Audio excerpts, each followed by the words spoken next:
good.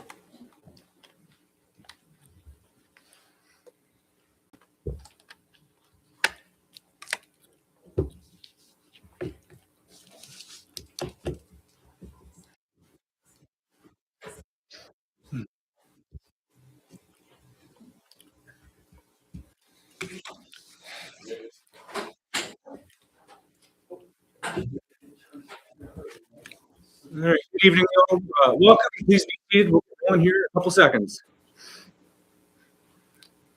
Dealing with a live event always has a couple of hiccups, but we're getting ready to go. Cool. All right. Thank you all for joining us for tonight's forum of candidates for the 2026 Lubbock mayoral election. I'm Adam Young, editor at the Lubbock Avalanche Journal. This event is a collaboration of the Lubbock Avalanche Journal and Texas Tech Public Media. We are joined by all four candidates on the ballot this year: Peggy Baumfalk, Mayor Mark McGrayer, Stephen Sanders, and G. Todd Winans. They will provide more detailed introductions in a moment. Tonight will consist of a series of structured questions followed by a selection of voter questions taken by survey from listeners and readers of Texas Tech Public Media and the Lubbock Avalanche Journal. After questions are over, feel free to meet and greet the candidates and ask them your own questions. Our moderators for the panel tonight are reporters Mateo Rosiles of the Lubbock Avalanche Journal and Brad Burt with KTTZ. And at this point, I will turn it over to them.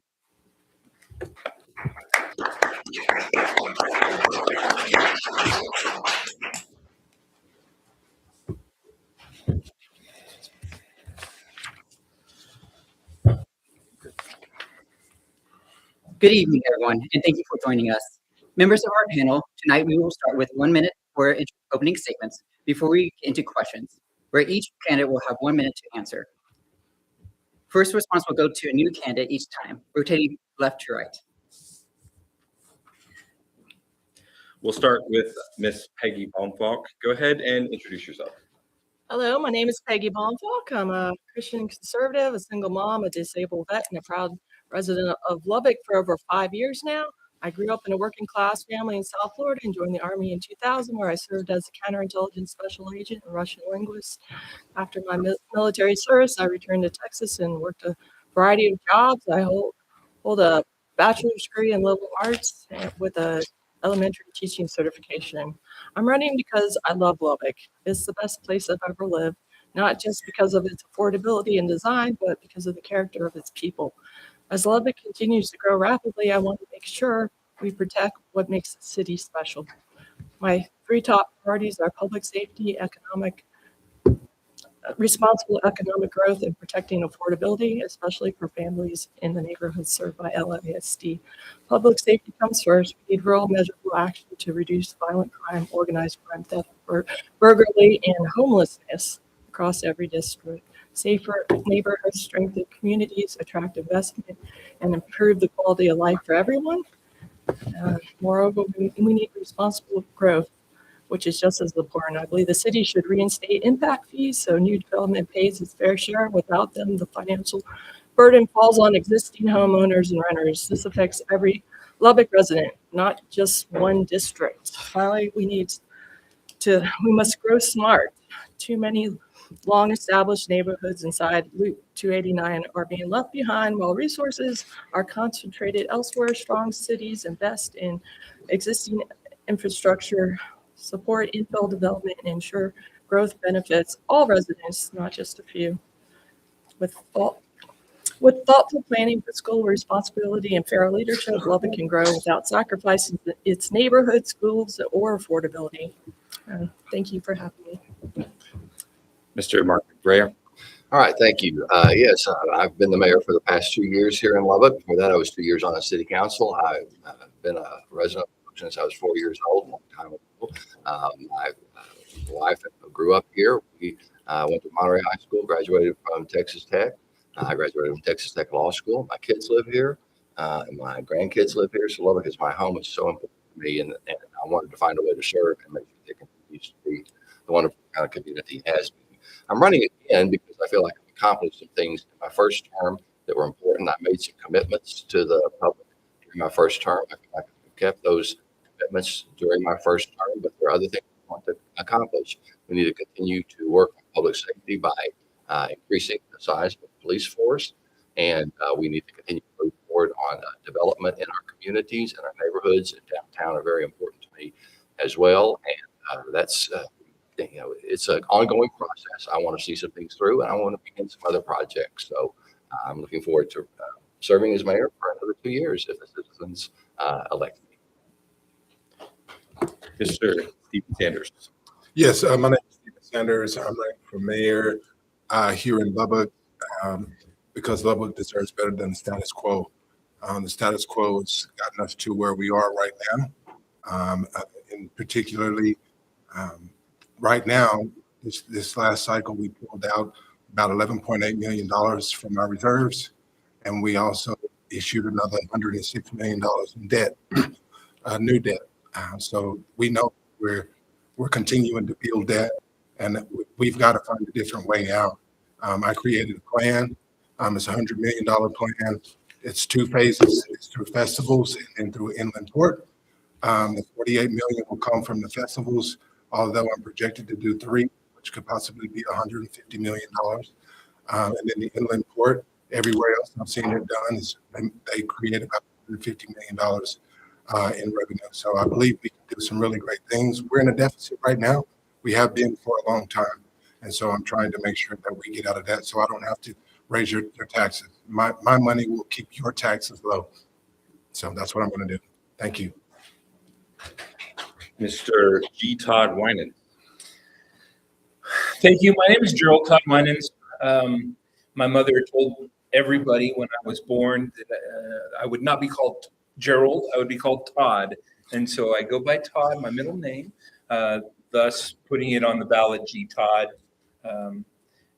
Todd is what everyone calls me, my grandbaby, my 5 beautiful children, my wife, all of my family live in Lubbock, Texas. Minus my second son, who hopefully he'll come back when the new HEB comes into town. The reason that I'm running for mayor is I'm just a citizen of Lubbock, Texas. I'm a dad. I'm a son. I'm a brother. I'm a grandpa. I'm a cousin, and my life is here. My friends are here, and my friends tell me all the time all of the struggles and the things that they don't like about this town that we live in that I love. And if you go back to the basics of what a mayor or a councilman or council member's position or role is, it's to be a public servant. So I'm here to be the one that gets what you want, the citizens want done. Thank you. And now we'll move on to prepared questions. Starting with Mr. McRae. As mayor, what would your top 3 priorities for the city be? Well, my top priority last time and this time will be public safety. I think probably almost everybody will say that. But you have to have a plan for what you want to do with that. So my goal for the next 2 years is to add a significant number of new police officers to our police force. Last year, we had a significant decrease in crime across all areas. That was a good trend. We want to keep that up. But that was a trend that was also true across most of the country. And so there are certain kinds of crime, though, that are unique to Lubbock, and you can only affect those crime rates by having patrol officers on the street. And that's where we need to increase the number of police force. A significant number would be somewhere around 25 police officers, because we only have about 20 to 25 on patrol at any given time to cover a city that's 145 square miles. So that's my first priority. And I have other priorities, but we have to be able to do that first. And I believe the police will come to us with a plan, and hopefully the council will vote for that plan. But the plan, as far as I understand it at the moment, will involve the increase that I'm looking for. Mr. Sanders. Yes, my top 3 priorities are fiscal sanity. We've not been able to balance the budget for quite some time. And so I want to change the city charter or upgrade the city charter to force the council to balance the budget first. before we do anything else, or we try to take on any new debt or any new project. We have to balance the budget, because just like all of the citizens that live here in the city, their families have to balance the budget for their homes. So we should be balancing the budget for the city as well, and living it within our means. My second priority is public safety. You can't do public safety without money. It's going to take money, so we have to get our financials together. The third thing is my $100 million plan, which will help us be able to have the funding that we need. For example, if we bring people in for our music festival, which will be possibly 60,000 people, if they spend $800 over the weekend, that's $48 million. That money will hit the small businesses first, and then it'll come to us in two batches: our hotel occupancy tax and our sales tax, which will allow us to fix our streets, get more police, and do all the things that we need. We need about 30 to 50 police. Thank you. Mr. Winans. Number one priority for me is going to be the financial stability. We've got to look at the budget, and I believe that if we incorporate citizens into the budget, we've got to be transparent. We've got to be open. We've got to let them see what the city spend on and what we haven't spent on, and where the money's going and where the money's not going. That is imperative. Number two is public safety. I have spent a lot of time working construction jobs, being in construction, doing inspection for gigantic projects.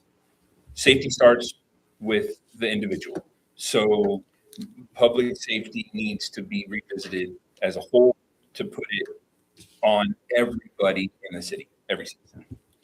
Number three is economic development, and we have to again increase participation from citizens that own small businesses, citizens that own large businesses, citizens that don't own a business, so that we can increase the ideas to make it bigger and try new things. Ms. Baumgartner. Yes, like everyone else, my top concern is public safety. I do support expanding the police force, and also we have to deal with homelessness. We're just kicking the can down the road. We have to find a way to make Lubbock inviting for new business growth, and that is all about limiting crime, theft, burglary, all the different crimes, and vagrancy. I don't see how we're going to achieve my other two goals, which is balance the budget and infuse that growth into all Lubbock. Unless we deal with the crime, they're all related. Because we're not going to get the economic investment when nobody wants to move to Lubbock, because there are homeless people everywhere. There's shootings, crime, and the schools are failing. So we do need to. Lubbock has a great plan, the 2040 plan. The only problem with it was written back in 2018, and we're not doing the plan. Thank you. Thank you. Okay. Yeah, I'm sorry.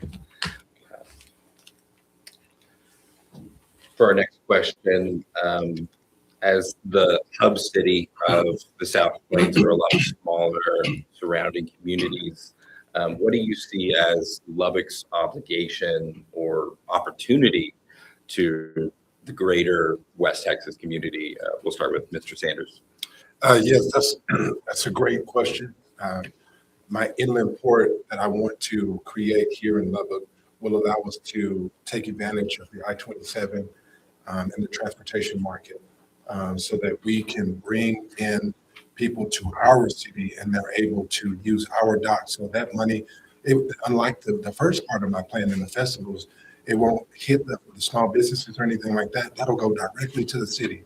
That's direct funding that we can use. So an example of what that is kind of like the Walmart distribution center, except we would be that for the entire city and the entire West Texas, so that people could come to us and be able to get their supplies moved around and do all of that kind of stuff.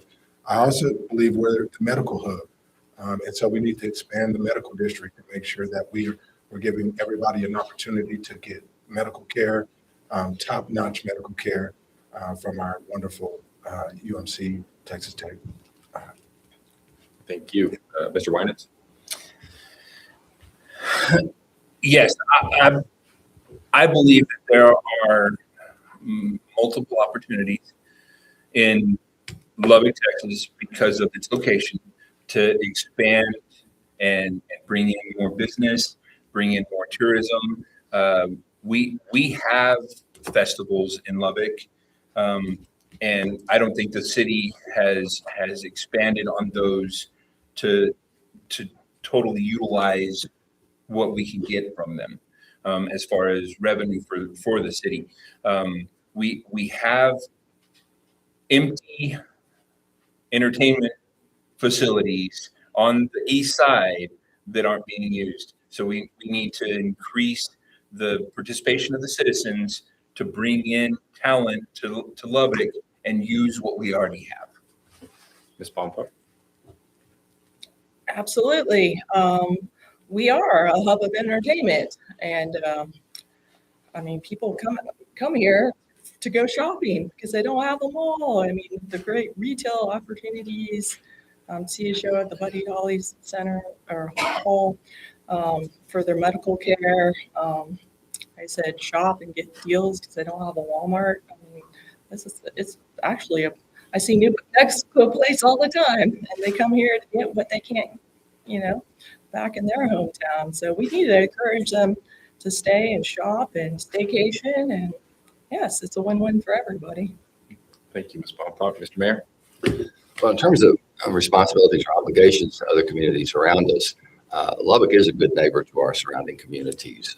Recently, we worked out an arrangement with Wolford. It used to be, if you lived in Lubbock, you had to drive 10 miles through cotton fields to get to the next town, at least, or 20. But now you just drive from one end to the other. When you're talking about Wolford, they had some serious water issues and sewer issues, and we worked with them to solve those problems for their citizens because they're our neighbors. Lubbock is so good about being prepared for our water needs for the future with our 100-year water plan that we actually have excess water that we can use to assist some cities. We're very cautious with how we use that, but we want to be good neighbors. Shallow water is facing some issues as well, and we're in conversations with them to help them deal with some of those issues. They have some serious water issues as well. So we'll continue to be a good neighbor. And the reason we can be a good neighbor is because we work so hard ourselves to be prepared in the area of water. Of course, there are other areas that we can serve, but I think that's probably the most important thing when you think about the communities around us is water. Thank you. Our next question, with the public safety concerns like crime and stray animals, how do you respond to this perception of Lubbock isn't safe? From a tourism perspective, but also those who are looking to move here or come to school here at Texas Tech University or Lubbock Christian University. We'll start with Mr. Winans. Yes, being in Lubbock for 28 years, 27, 20, almost 28 years, I lived on the south side of town. My vehicle was broken into. Things were stolen out multiple times out of my driveway. So it is a concern. And I do believe that we need more officers on the street, and we also need more citizens. We need citizens to be involved with policing their neighborhoods and being involved with being kind to one another. If you have a neighbor that you don't talk to, you don't know their needs.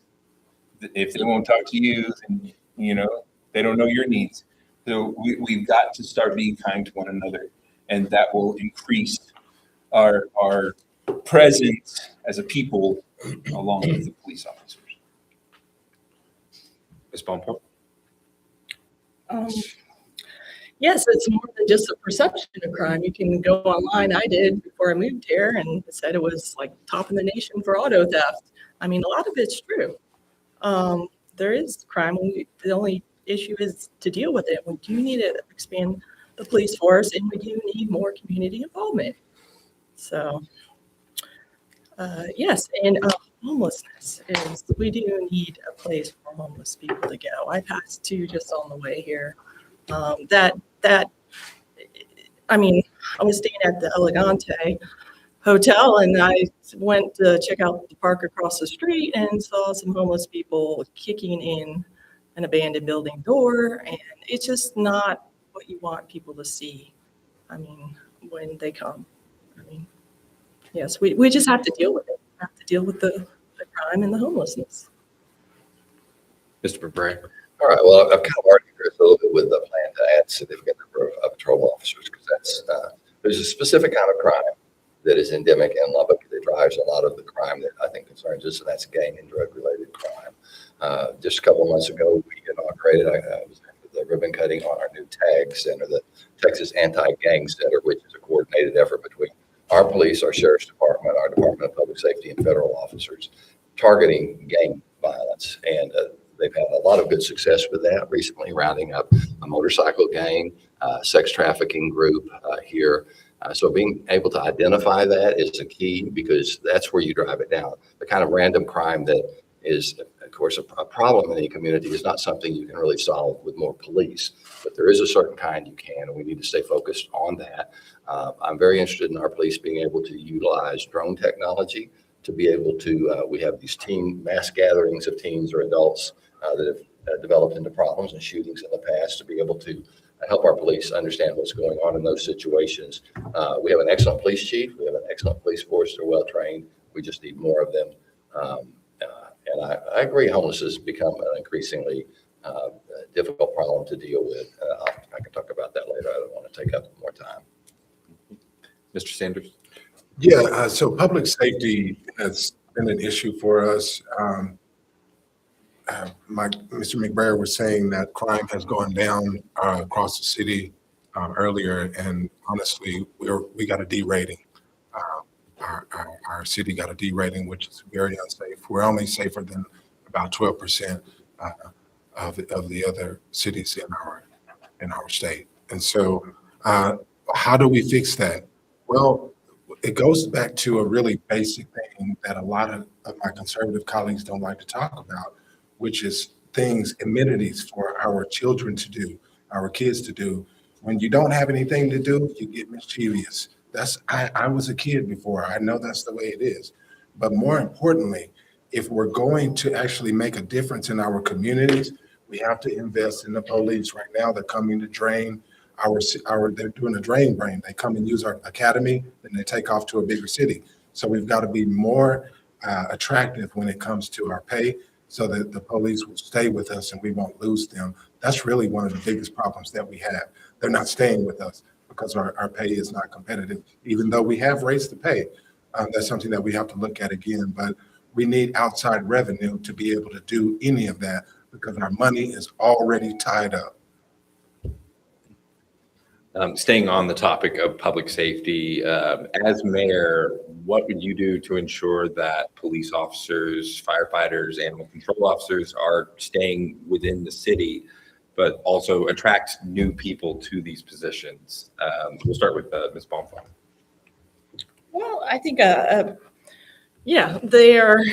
police officers are overworked and underpaid, and it's a dangerous job, and it faces burnout.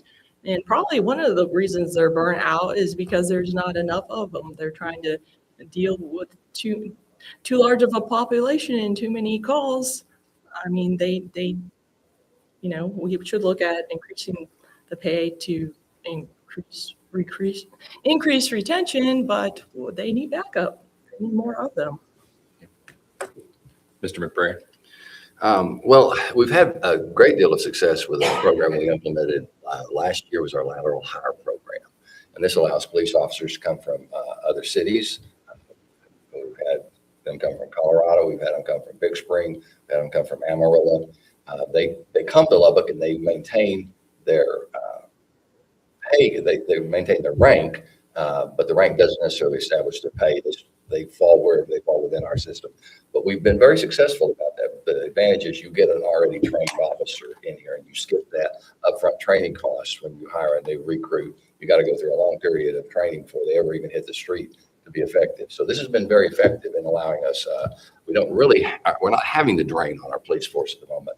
Morale is higher than it's been in a very long time under our chief.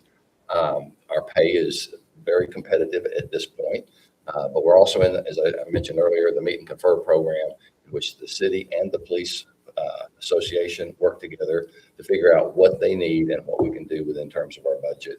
That will come to us in the budget cycle. We'll be able to discuss that and vote on that.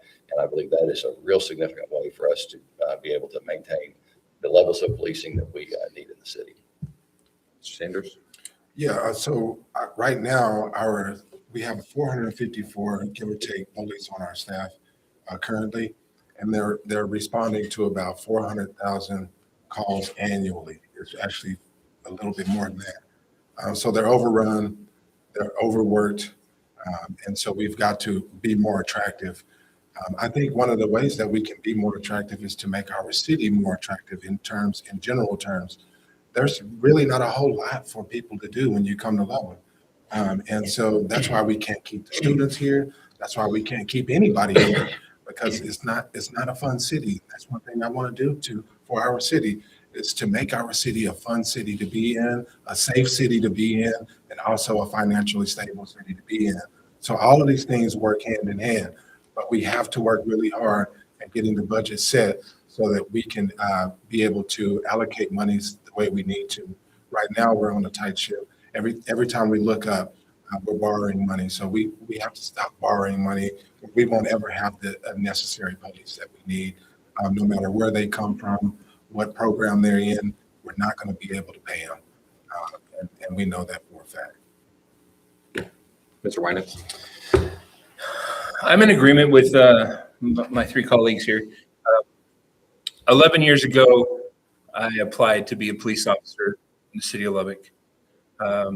Passed the written test, flying colors, went through the agility and the physical training portion, and I failed. And so I trained and I went back, with the allotted time that the city gives, and I passed the second time around. I passed everything except for the run. I could not compete with the younger police officers, me being 38 at the time, to make it in the time. I ran alongside of them, but I wasn't able to compete. So we might need to adjust our standards for police officers that might be able to give us a better platform or a better variety of officers. And not every officer needs to be able to run 1.5 miles in 3 minutes flat. That's an exaggeration, but just an example. Thank you. As a college town, Lubbock attracts a lot of fresh talent and ideas, but loses them once they graduate. What do you propose on ways Lubbock can keep these graduates here besides the low cost of living? We'll start with Mr. McBrayer. All right. Well, about 2 weeks ago, I sat down with the chancellor and the president of Texas Tech, had dinner with them to talk about that very thing, to see how we can, Lubbock and Tech can work better together. We all understand how important Tech is to Lubbock. And Lubbock looks to Tech for a lot of things.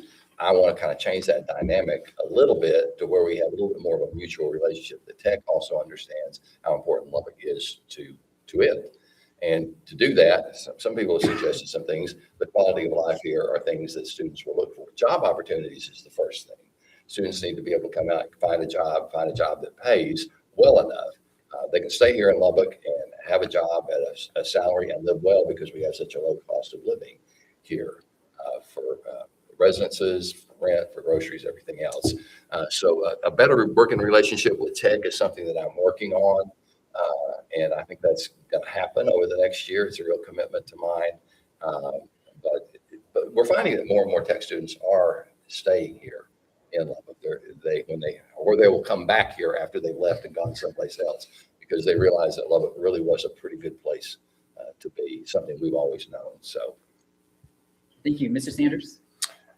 Yes. So I don't know if many of you know, but the person who created Yeti went to Texas Tech. And he left. He went away. And the problem is that we're, we, we need to incentivize these people to stay here.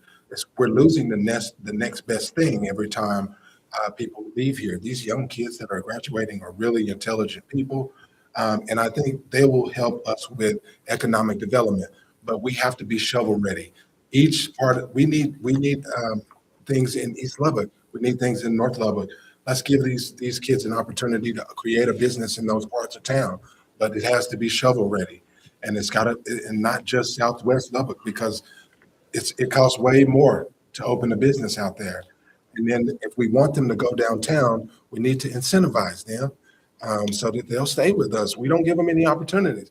We got all this red tape. We've got to cut the red tape. It's so hard to open a business here in Lubbock. You got to have an inspection for this, an inspection for that. You got to pay this fee for this and this fee for that. There's so many fees that before you know it, you can't even make your first payment on your business, on the place that you're renting. So we've got to cut the red tape. That's how we're going to keep them here. But right now they can't stay here. They can go find it cheaper to do it somewhere else in Dallas, Houston, Austin, and San Antonio. So we just have to give them an opportunity. And what I like to call that is the Silicon, the Silicon Prairie for the kids. We want to keep them here. We don't want them to go anywhere. So we have to incentivize them, keep them here, show them some love, show them the good West Texas love. Thank you. Mr. Ryans? I love Texas Tech, and I just see more opportunity from what Mark said. With conversations with Tech and the city, using a mutual front to build up the city that Tech is in. It was Lubbock before it was Texas Tech. And so I believe it should be a mutual together love, incorporating the students and the faculty at Tech that live in Lubbock with Lubbock and the citizens of Lubbock that support Tech. I think that if we continue to pursue that, we'll get some participation from citizens and students at Tech. Ms. Bonko? Well, I'm not really sure that's a problem that city needs to address. It'll occur naturally. We need to just focus on keeping Lubbock affordable and bringing new business into Lubbock so they have jobs to go into. I think that's the main reason they leave, is because, Dallas has a lot of big companies and corporations that we just, are not here and can't be here because of the size. But we do need to focus just on bringing large businesses and more opportunities in, and that's going to, help us get all kinds of tax revenue and keep Lubbock affordable. The trade of splash pads for pools, or the trade of pools for splash pads, remains controversial among citizens. Would you consider a project to reopen or build new pools in the city? We'll start with Mr. Sanders. Yeah, so my conservative colleagues do not want a pool. They do not want a pool. Every time I talk about it, they get really upset. But you know who does want a pool? The citizens. The citizens want a pool. And that's what's going to set me apart from the other candidates. I understand that the conservatives don't want that to happen. But guess what? We have to think about everybody in the city. And that's what people want. We can't fall into the hands of the builders and the developers and all of those people who want us to do a certain thing. We need to do what the people want us to do. My plan is very simple. It's a P3 plan. It's a private-public partnership. That way it's not on the city completely. So the way we do it very quickly, if you look at the football field at the stadium that we have, there's Plains National Bank up there. Well, they paid a pretty penny to be up there. So they'll do a partnership with us. They'll help us build it. We'll provide the land because we have the land already. And then we'll work with a group like YWCA to get them to run the project so that it operates like a business every day. They'll get to keep some money from the from the income that comes in, and they'll be able to take care of the staff. That means the city is not paying for that staff. The staff is paid for through YWCA. So it won't hurt the city. And then the second part is how do we pay for that? How do we pay the electric bill? Well, we don't have any trees here in Lubbock. We never have. And so we're going to use solar power. We'll cut our bills in half. And that's how we're going to be able to do that. That's going to be really important. But I am going to push as hard as I can to get a pool open some kind of way with my colleagues without hurting the city. And I promise that I'm going to get that done. Thank you, Mr. Winans. Yeah, I want to do what the citizens, want, and the only way to accomplish that is to get participation from the citizens. Citizens need to get involved with what's going on in the city of Lubbock with the city government and tell us what we want, because that's my platform. I'm just an average person, just like the average citizen of Lubbock, Texas, trying to do what the citizens of Lubbock, Texas want. Personal opinion, I want the pools back. I don't want splash pads. I want the pools. I like swimming. I like going to the pool and hanging out. But that's me. And, if there's a majority of people that, citizens of Lubbock that want that, then that's what we should do. Not what the council wants or the mayor wants, what the citizens want. Well, I'd love to have a pool. I think most people would love to have a pool. I'd also have like an expo center. I wish we could reopen Joyland. I don't know. We want all these things. We just can't pay for these things. The city's broke. We're talking about, not raising property tax and staying at the same growth. But we can't, how are we going to do a pool or pay for anything if we can't even fund our police? We are broke, and it's because we are subsidizing all this new infrastructure. We just can't afford it. We are broken all the time. More bond funds, and that's more debt to service. That comes out of the general pool and all our funds. We just got to balance our budget first and then reconsider a pool and all these other things that I know the citizens want and would be a benefit. Thank you, Mr. McRae. Well, I don't think we're broke, but I do kind of agree with Ms. Blomfalk. It's not something I believe we should try to do, at least not at this point. The splash pads have actually been very popular. Of course, they are popular with a younger group of people, but the fact of the matter is, when those kids are there and their parents are there, they're not causing problems. A lot of people don't know why we closed our pools. There are a lot of reasons we closed our pools. They were old and we didn't take care of them. That's on the city. That's on our past councils. But they're very expensive to maintain. They never pay for themselves. They have never paid for themselves, any of them. We had leakage problems. We had equipment problems. We couldn't get lifeguards because lifeguards did not want to work at our pools because the kids who show up at the pools are unruly and will not follow their instructions. It was a nightmare for us as a city. And so when you start looking at, okay, what can we do to provide a water opportunity for our citizens? The water splash pads made perfect sense because we don't have the problems. We don't need lifeguards for them. They're open 5 months out of the year instead of just 2 months or 2.5 months out of the year. They make much more economic sense for a city. And we were able to spread them around. They cost less. We can spread them around in different districts. One of the questions I would ask Mr. Sanders or anybody else who wants to build a pool is, towns around us spend, about $4 to $5 million to build a small pool for like Level End or someplace like that. Lubbock's pool would have to be much larger. Where are you going to put that pool that makes everybody happy? Are you going to build $4 or $5, $10 million pools around the city? And where is that money going to come from? I just told you where it's going to come from. I don't believe you did tell me where it was going to come from. Well, actually, I did. You said it was going to pay for itself. It's not going to pay for itself. It's public-private partnership. I did say that. Let's get this back on track, Mr. Sanders, Mr. McRae.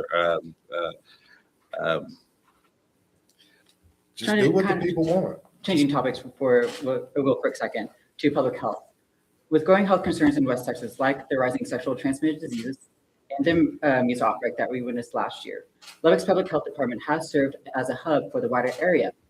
How would you support broader public health and awareness? We'll start with Mr. Ryan.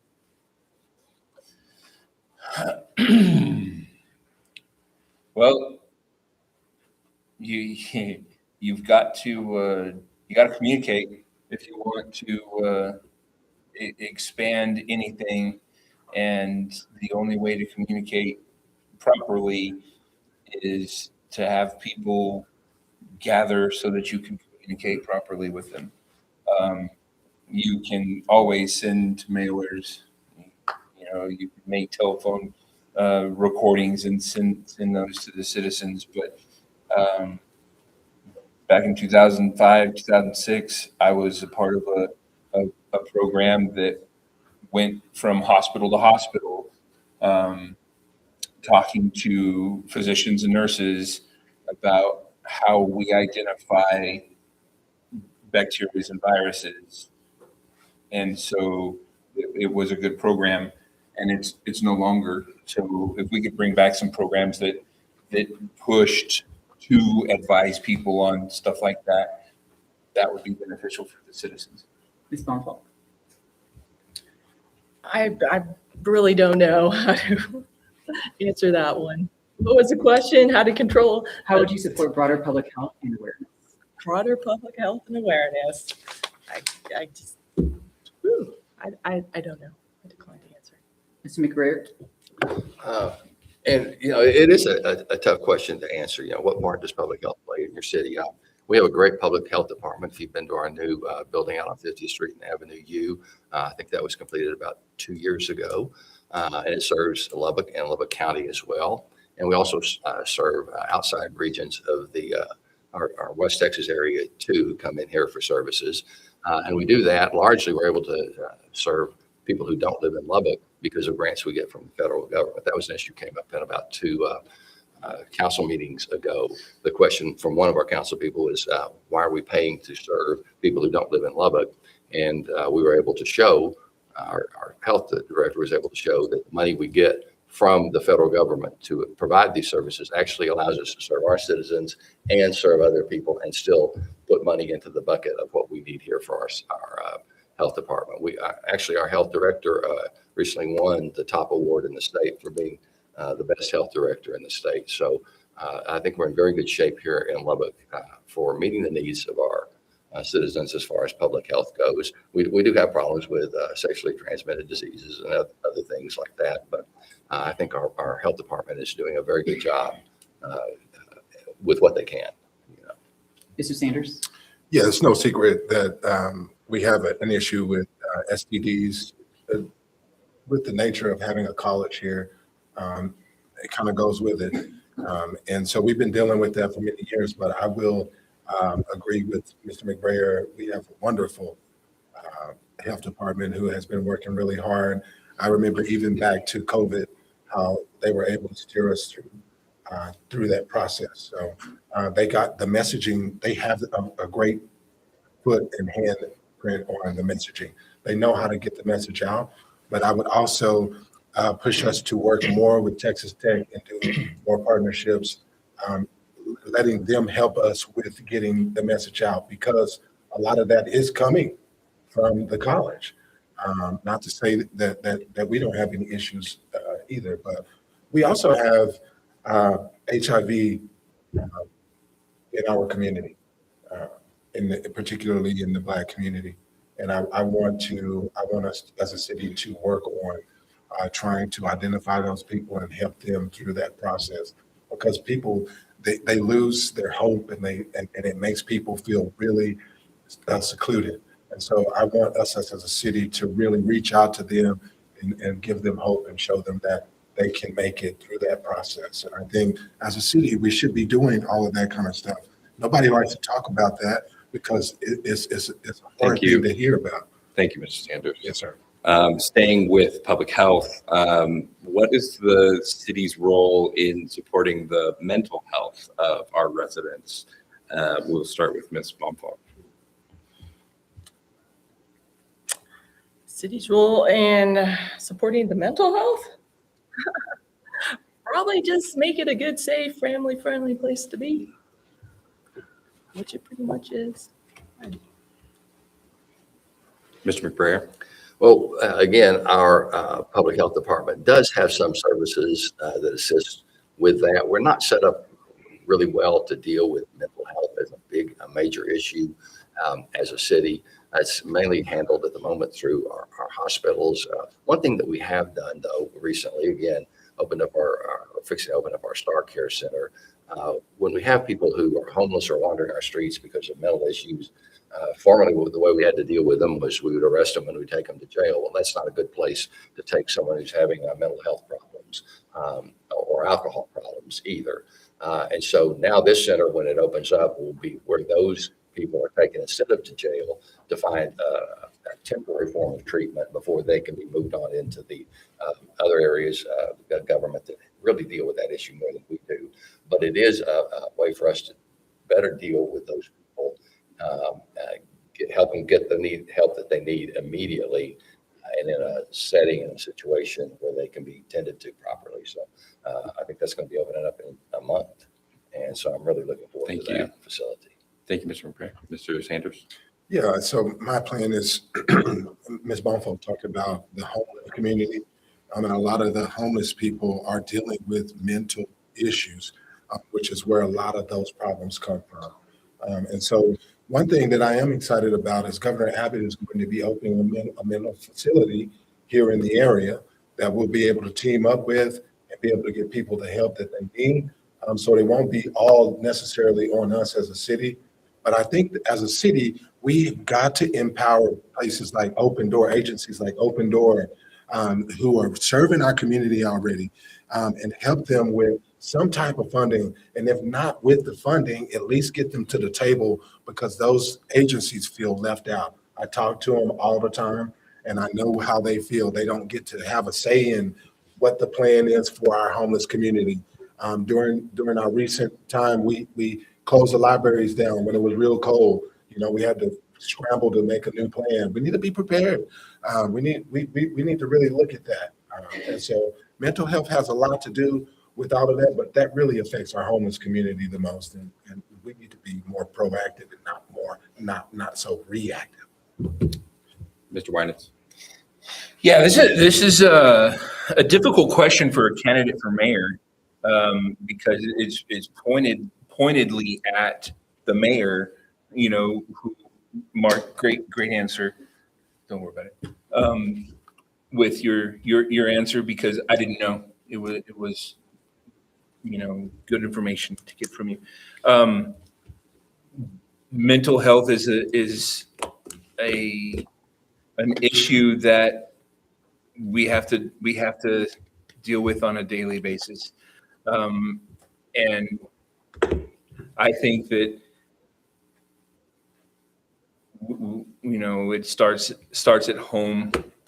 You know, let's teach our youth and our teenagers how to handle issues, because if we don't start there and then get involved with these new programs like, you know, Greg Abbott's bringing in the programs that Mark talked about, those are great programs, but let's see if we can combat it at first at home with the kids. Thank you. Lubbock's prairie dogs have become a major issue in city parks and Lubbock school districts. How would you work with the school districts to address this issue, Mr. McBrayer? Figured the prairie dog question would come up. When I was a kid, you know, they were all located in one location in Prairie Dog Town. They were spread all over our city. I think there's more of them than there are people living in the city. And I think they think the city belongs to them. They at least think our parks belong to them. Again, I met with our parks director today to talk about the prairie dog problems. And we're going park by park in our lake system to eliminate them. And one of the problems is if there's an area, a private area or a public school area next door to the city property, we can treat the city's property, but we can't go on private property, a property that doesn't belong to the city. First of all, there's different kinds of chemicals that can be used in a residential or home setting than what we can use. We have a lot of restrictions. So we have to limit our prairie dog elimination efforts to property that we own. And we can encourage other people, and we try to direct everybody that calls us to pest control companies in places like that where they can find what can control the pests on their property. But we've tried a number of things over the years, but finally they've developed a system going through our lake system, a park at a time, moving from north to south to eliminate them, because you can't skip any area because they will move quickly back in. We're slowly getting control of it, but it got way out of hand. And it is a concern of mine because our parks are for our people, they're not for the prairie dogs. Thank you. Mr. Sanders? The prairie dogs are predominantly in East Lubbock. That community has been trying to get help in this regard for quite some time. And quite frankly, there's so many prairie dogs over there that I'm afraid to put a campaign sign. I'm afraid that they'll just take my campaign sign down. But we've got to address that. Mr. McBride touched on private property, which is definitely an issue. The city can't just go on someone's property and exterminate without proper permission. But we also have an issue with the animal community about the burrowing owls that supposedly use these holes. And so they get really upset. So we've got to be able to balance that.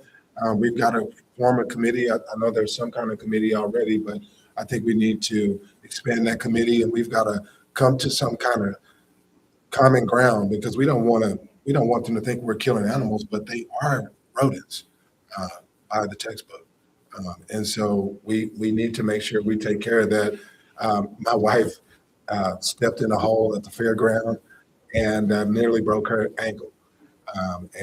So that's when it really hit me. I was like, this is really bad, but East Lubbock really needs the most help in that regard. And I'm gonna work on that with them. Thank you. Mr. Winans?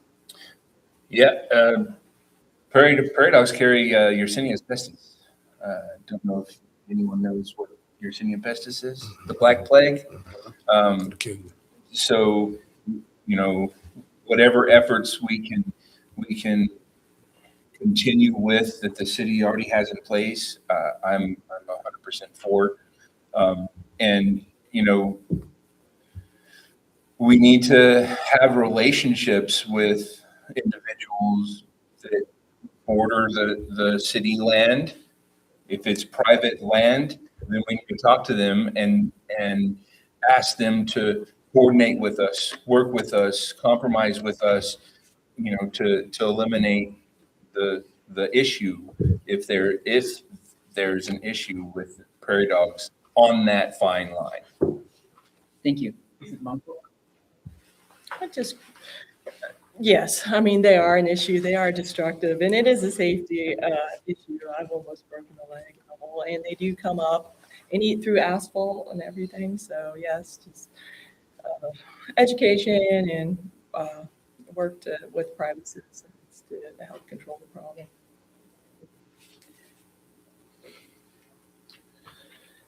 Impact fees were originally proposed as a way to bring the benefits of development from the outer edges of the city back to the older parts of Lubbock. The system was met with significant pushback from developers before it was eventually reduced to zero last year. As mayor, how would you make sure the whole city sees the benefits of Lubbock's growth? We'll start with Mr. Sanders. Impact fees are really important, and at a very simple level, I think that that's a high level question, but I want us to explain it to people at a level where they can understand it. We shouldn't have gotten rid of the impact fees in the first place. We should have leveled the playing ground. I think that it's a multifaceted thing that the citizens need to help pay for the infrastructure, and the developers need to help pay for the infrastructure. It shouldn't all be on the taxpayer, and they should pay their fair share, because they're going to make millions of dollars after this infrastructure is complete and this business is up and running. And so it's not fair for the taxpayer to be carrying the bill whenever they're going to be millionaires. We're trying to save the taxpayer money. We're not trying to gouge them. And that's what I'm saying. If we sell out to the developers and the builders, this is what happens. They are not going to want any impact fees. but we have to have impact fees for things to be fair. We were also able to really get some infrastructure projects done and in place because of those impact fees that we had. It was building up. But we cut it out before we could really see what it can do. And so, but I'm a big advocate for it. I think we can bring it back. Thank you, Mr. Sanders. Mr. Winans. I'm not a politician. I'm just an average, everyday guy that works and goes home and tries to spend time with my family. Impact fees. Does everyone know what an impact fee is? You know what an impact fee is? The ladies in front know what an impact fee is. They're smart though. Right? Okay, what about bonds? Road bonds? Where does that hit us? In our pocketbook, it comes out of our money to build the roads. So for me, when I learned about impact fees versus road bonds, it was a no-brainer. I don't want to vote on a bond that's going to take money out of my pocket. I would rather vote on impact fees because impact fees are more communal. It's with the small businesses or the contractors. Yeah, they might be citizens, but it's coming from them, not all of the citizens. Thank you, Mr. Winans. Ms. Bompard. I see impact fees as an absolute necessity. I mean, because of the tremendous cost of infrastructure. I think it costs like $1 million to pay 1 mile of road. And impact fees, I think we're allowed to charge up to 25% of that new infrastructure by state law. Don't quote me on that, for the cost of the roads for these new housing developments and water, sewer lines. I mean, I'm pro. I think it's a necessity because of the rapid growth. I mean, we cannot support millions and millions and millions and millions of the upfront costs to break ground on these new developments. And the 50,000 new residents and the roads and sewer lines and water lines to pay for all that over the next 50 years, that is a ridiculous amount. And we do not want to bond fund all of that. All right, well, I guess I'm the outlier here. I voted against impact fees, and it wasn't because of the developers. Anybody who knows me and looked at my financial statements knows there wasn't a single developer in Lubbock that gave any money to me. So it wasn't out of a favor to them. I made the commitment or stated on the record early on, even before I ran or as I was running, that I didn't favor impact fees. And there's a couple of reasons for it. First of all, people keep talking about the developers paying the impact fees. The developers do not pay the impact fees. The homeowners, the people who buy those new homes, the people who start those new businesses, they pay the fee. The developer collects it, yes, but it's paid for by the people who live there. It's another form of tax. Another thing about impact fees are, if you collect impact fee in a certain part of town, you can only use it in that part of town. People talk about like it's somehow dividing our town against each other, and everybody's building roads out in South Lubbock. The money that's collected in South Lubbock in a specific district cannot be used in East Lubbock or North Lubbock. It can only be used there. So it's not a way to balance the need for roads. And frankly, most of the new roads, new construction in Lubbock is needed in South Lubbock. I believe bonds are a better way to pay for that. It's transparent. I appreciate Mr. Winans saying who understands impact fees. You really have to have a lot of faith in that system. It's an incredibly complicated system, a formula that they charge to a business or a home. The business has a drive-through, how many seats it has. You have to have a lot of faith and belief that that's accurate and it would spread that cost around. I just don't think it's a transparent way to do it. I would rather the citizens decide where they want their roads and to build the roads. Bond fees also kind of put you in the pocket of the developer because they're contributing some of that cost. You'll build the roads where they want you to build them, rather than the citizens deciding where we need a road. We may decide we need a road, not where the developer wants them. And you can always have developer agreements with developers anyway to build roads. That's another option that we have. But I just don't believe in that. Aye. Now on to our audience questions. The economic impact of data centers are often touted temporary benefits from the large influx of construction jobs, while the long-term benefits appear to be limited to fewer higher-paying jobs. But a lot seems uncertain at this point with these data centers. The Texas legislature is even looking at a potential pause on their constructions across the state. Would you consider a similar pause on the development proposals to the city while more information is being gathered about the impact of these projects? Mr. Wyman.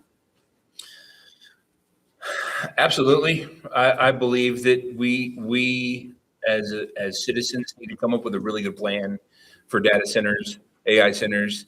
I mean, let's make sure that they're not, we got to weigh the pros and cons, and the citizens need to be involved in that decision. Is water an issue? I don't know. We need to talk to the contractors, the developers of these data centers with the citizens, so that citizens can ask questions about the pros and cons that they have to make a valid decision on whether it's a good idea or a bad idea for our city. Thank you. Mr. Ball. Agreed. We just need absolute transparency. I mean, I'm concerned. I mean, water is a scarce resource, and the recent proposal, they didn't provide any facts and figures. So citizens have every right to be skeptical. Thank you. Mr. McBrayer. Yeah, I think I not only speak for myself, I think I can almost speak for our current council. We are very cautious about data centers. We have a lot that come to Lubbock and want to locate here. We probably have 5 or 6 at the moment that are trying to get their foot in the door here. And we have told LEDA, which is the Lubbock Economic Development Association, which is where they usually start with them, that we've got a number of things that have to be checked off before we are interested in talking to them. First thing is water usage. There are a lot of different kinds of data centers use different technology to cool themselves. Some are heavy water users, some recirculate the water that they use, some use air cooling, different things like that. So we're only interested in a data center that would be a low water use, that would recirculate it or use air cooling. We're not going to be providing them with a steady stream of water. We're also looking at what kind of energy needs and utility needs they have. We'd prefer them to have on-site development of some part or all of it. We don't want them to come to us for a bunch of incentives for a handout from us. That's the third thing. And the fourth thing, we would like to have the owner occupy, not a spec build. We're not interested in people who are just building a data center, hoping somebody's going to come in and occupy it. We want people who are building it for their own use. So if they can get through all those 4 boxes for us, we'll talk to them. So that's how we're handling it at the moment. Mr. Sanders. We don't need data centers. We don't need AI data centers right now. It's just not a good idea. Nobody wants that. If you're keeping a tone on the city, the citizens do not want that, and I'm not going to do that. Here's the reason why. We don't want to put any extra strain on the aquifer. I don't care how much water it is. That's not a good reason to do it. And then we just moved to ERCOT, and we don't need to be jamming up the grid. The last time it was cold, I think it was in 2022 or 2024, parts of our grid was going off during the coldest time of our year, during a storm. Why would we bring a data center in that can drain energy and lock up our grid whenever we don't even need to do that? The other part of that is this. The one that came down that presented to the city council first, the one that we knew about, the transparent one that we knew about, was 935 acres in northeast Lubbock. Those people don't need an AI data center. They need development. They need businesses and jobs and things like that. So that's not how you do that. We don't need data centers. I don't want them. I commit to that right here publicly, and I'll tell everybody here, everybody online on camera, I will not ever vote for an AI data center. It only creates about 30 jobs for the one that was 935 acres. Where's the ROI on that? There's no return on investment. We don't need that. That's a bad deal. And they're listening with their money ears. They're listening to tax money, but it's not going to create enough tax money to cover Thank you, what Mr. it's going to Sanders. take from us. The next one, as Lubbock continues to grow, do you have plans to improve public transportation to better connect residents to jobs and help employers access a broader workforce? Ms. Baumgartner. Again, it comes down to funding. No doubt it's needed, the connectivity. You need, yes, from the east side especially, to the other parts of town, connectivity is an issue, and we should study it and maybe redo the routes. Like I said, I don't know how we get the funding to provide more buses, but it is an issue. It does need to be addressed. Mr. McBrayer. Yeah, I think a lot of people sometimes forget Lubbock's a very large city. It's 145 square miles. So public transport would be an extremely expensive proposition if we're trying to connect every part of the city. What we've tried to do, and I think an analysis was done about 2 years ago and has been implemented this last year. It's being rolled out anyway. They did an analysis of where the usage was and trying to connect where the jobs, where people were going to, and improve that route. I attended the session when the guy rolled it out. Made some major improvements in it. Also, the connectivity to our buses with the pickups and vans and things like that that direct people to that. We've worked very hard on trying to improve that system, but it's a difficult thing to do without a major expense of money.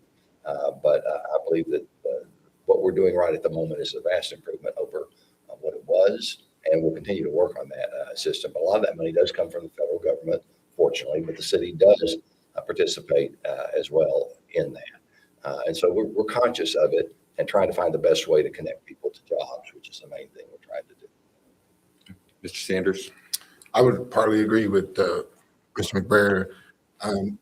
City bus is funded, it's also funded federally as well. Money comes in that way as well. And so I think we have an opportunity to see if we can obtain more funding. I know that's not always easy to do, but that's something that we have to look at. And I'm willing to beg for my city. I'm willing to beg anybody for my city because I love my city. And so I'll do whatever it takes to make sure that we can make the improvements. I know we did an analysis, or the campaign has done an analysis, and people who are elderly trying to get to the medical district need these routes really bad because they need to be able to get their wheelchairs and they need the handicap accessible amenities to be able to get where they need to get. And the routes have changed recently. I don't know if you know that. A lot of the routes are being put out there, as Mr. McBrayer kind of alluded to, out southwest because there are more jobs out there.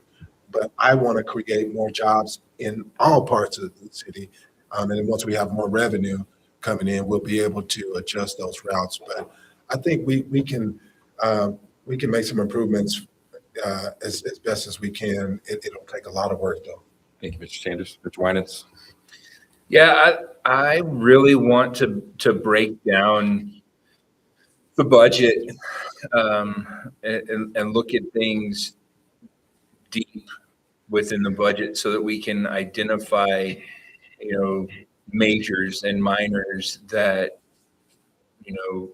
over time, those ideas change. What is a major issue? Is transportation a major issue? Is transportation a minor issue?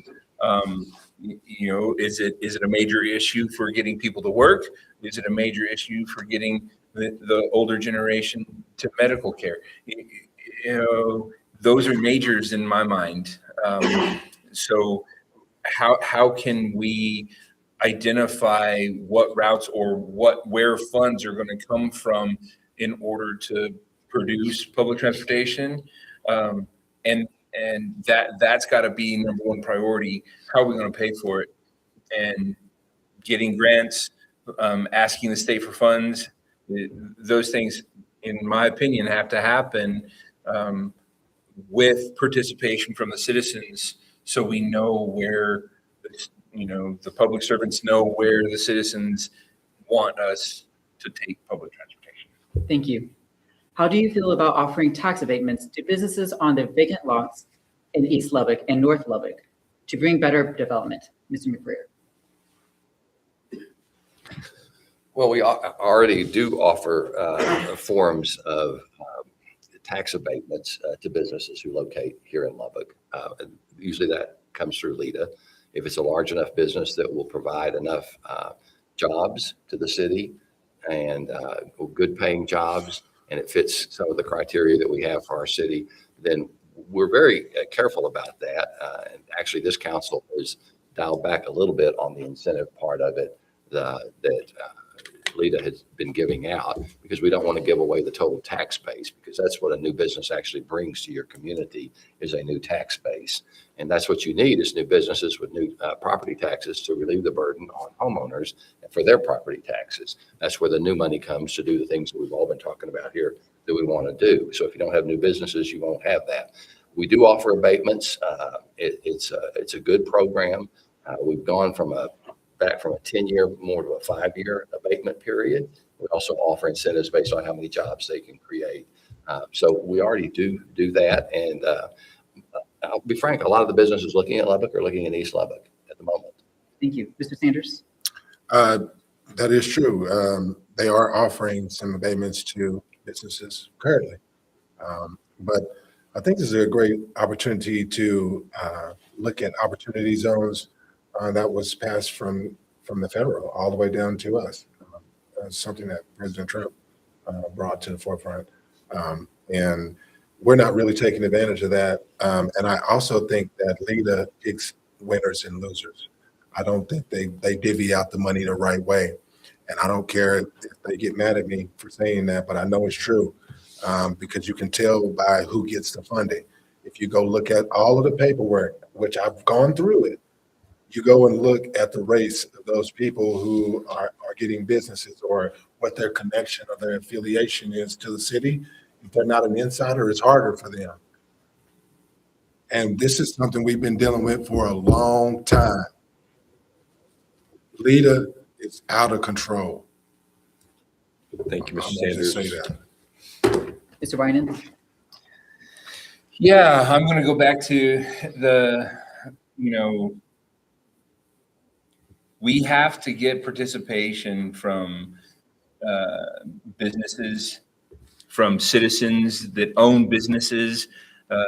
There's got to be a cooperation, right? So how do we know who to give a break to and who not to if we're not, having good conversations with people, business owners that want to come to the East Lubbock or North Lubbock or Northeast Lubbock? If we don't know what's going on, the citizens don't know what's going on behind doors with businesses that are coming to Lubbock, and what kind of tax breaks the city's offering them for land in these areas. How can we make a decision on that as citizens of Lubbock, Texas, if we don't know? So I'm not opposed to tax abatement, but I definitely think that it needs to be transparent and communicated, and presented to the citizens when that's an option. Thank you. Ms. Pompon? Well, I think if we can fix crime and homelessness on the east side, the problem will fix itself. And also, if we quit subsidizing new development and actually bring impact fees back to outside the loop, maybe the incentive is just not to charge impact fees for new growth and development there. But we just have to fix the conditions so we can get more investment into that area, residential and commercial. But I think it's totally crime and homelessness. And so tourists and, people just don't go shop there. When the demand is there, people will build because it is cheaper. There's a lot of sites available. Thank you.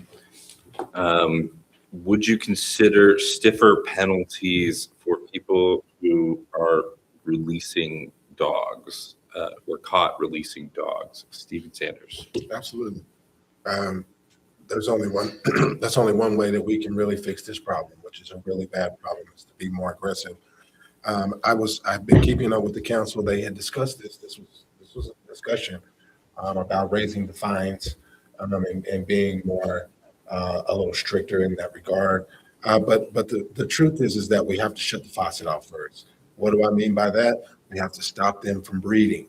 The ones that are out, we have to stop the animals from breeding. And once we stop the animals from breeding, then I feel like we can start to control situations like this. And people who are dumping animals should face a very, very high penalty. It's a crime, and it's a crime against humanity. I love animals and I love people, all in the same, and that shouldn't be happening. And so the city has animals. The city and the county are normally kind of back and forth with each other. The county's like, those dogs came from y'all. The city's like, no, those dogs came from you. You know, this is what we're dealing with. So we can't really find the common ground on that. But I'm going to shut the faucet off first, stop the breeding, and then I'm going to get everything under control. We don't need to expand the animal control center. We need to stop the growth, to make them permit to breed. If you don't have a permit and you're breeding, you're going to get in trouble, because that's the only way to save our city. I've seen it done in San Antonio. I've seen it done in other cities where they had an overpopulation issue with animals. Thank you, Mr. Sanders. Mr. Winans? Yes, I agreed on stiffer penalties for individuals that dump dogs. It's not right. It's a crime. And if they're caught, I don't want, as a dog owner, I don't want to face that. If you put stronger penalties on the action, not only will it teach that person that gets caught dumping animals, it's also going to teach me, hey, yeah, I need to, I've got a female dog. I want to make sure that, I don't have an accidental breeding, and because then I'm going to have to be faced with that if it comes down to I got to get rid of these dogs. It's a deterrent, and that's where it needs to be is stiff penalties for illegal dumping. Paul? Absolutely in favor of stiff penalties. I hate when people do that. It is nothing more than animal abuse. And maybe if we enforce stiffer penalties, people that are not doing it, just taking care of the animals because it's the right thing to do, will consider spaying or neutering or just not getting animals in the first place. Yes. Mr. McBurney? Well, of course, the loose dog problem is an issue, and it's one we get constantly, and it has to be addressed several different ways. One is with the spay and neutering. We have a voucher program that people can get vouchers to help them get their animals spayed and neutered. Our own facility does a lot of spaying and neutering, but under Texas law, animals are property, and people have property rights. So we're limited in what we can actually do with an animal. The state law doesn't allow us to just take an animal without due process from somebody. So we have to follow the law when we do that. Sometimes it's a very long program, a process to try to get the animal taken out of the home, euthanized if necessary, if it's a dangerous dog. We recently raised the liability insurance level to $1 million from $250,000 on that. That's one way we can address it. We have a program to help people build fences and repair fences to keep the dogs from running loose. The city will assist with that. And we recently added a couple of new patrol officers, animal services officers for the beat to go out and collect animals. But it's a growing problem. Our main concern is dangerous dogs, though. Loose dogs are more of a nuisance. The dangerous dogs are what we're trying to focus on right at the moment. Thank you. Is there a city that you look to as a model city for city services, such as Midland for revenue generation or Amarillo for water management or transportation? Mr. Wyman. Being in the South Plains for 27 years, traveling all over for various careers that I've had, Amarillo has 40 going through it, and they utilize that main thoroughfare, much like Mr. Sanders was talking about, an inland port. And I do see that. Working in Midland, Odessa, big money oil patch, they have some things that I think that the city could learn from, but none of it makes any sense if you don't have support. You know, how did Amarillo start, you know, to have success with these things? How did Midland start to have success? What was it, just the idea of the city council and the mayor? No, it's a citizen saying, hey, this is what we want for our city. And so the main focus has to be on getting citizens involved, and their involvement is what's going to make the change happen. Thank you. Ms. Bonfalt? I'd have to say I'm just a fan of Lubbock and its design. I love the grid structure and the loop and the parks. I mean, I think we're doing okay. Mr. McBrayer? Now, it's kind of like asking a married man if he has an ideal woman. He's going to say the woman I'm married to. That's right. You know, the city I live in, I think when you consider everything the city has to do, and you have to consider each city is different. We don't have an oil patch here in Lubbock. That money's not available to us. We can't drag it up here. We don't have I-40. We can't drag it down here. We don't have the ranching industry, the old ranching industry with all that money that Amarillo has. We are Lubbock with our own characteristic. Cotton farmers just aren't as rich as oil people or ranchers. We have to do what is right for Lubbock and is consistent with the character of this city. And I think Lubbock does an extremely good job, given the kind of people here, what is important to us, what we value. We balance that, I think, very well in meeting the needs of people. There is no perfect city. There's no perfect spouse. I'm certainly not one, but I'm happy with Lubbock. I feel myself very lucky to live in Lubbock.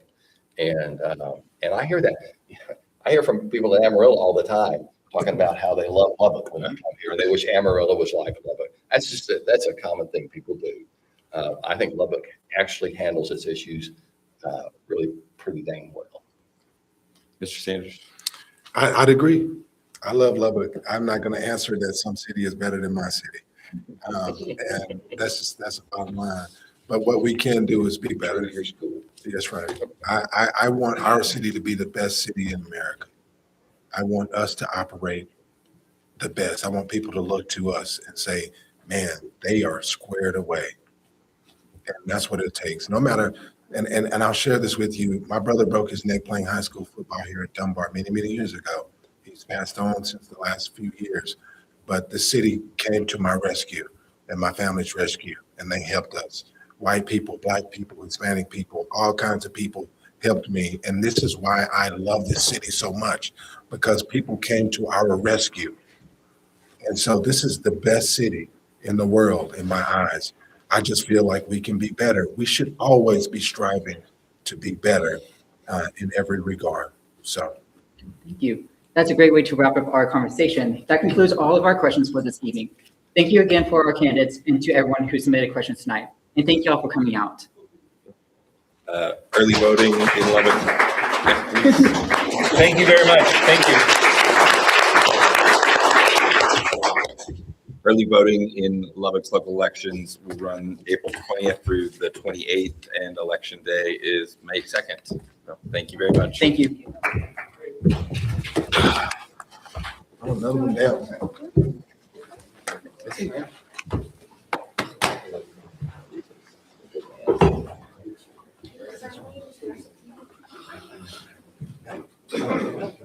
I was so nervous. I cannot think. I'm pretty good. Well, thank you very much. Good to see you, man. Very well. I love it when you get a question. Thank you, man. Appreciate you so much. Pass. Great job. No, with the past, your answer is very short. This is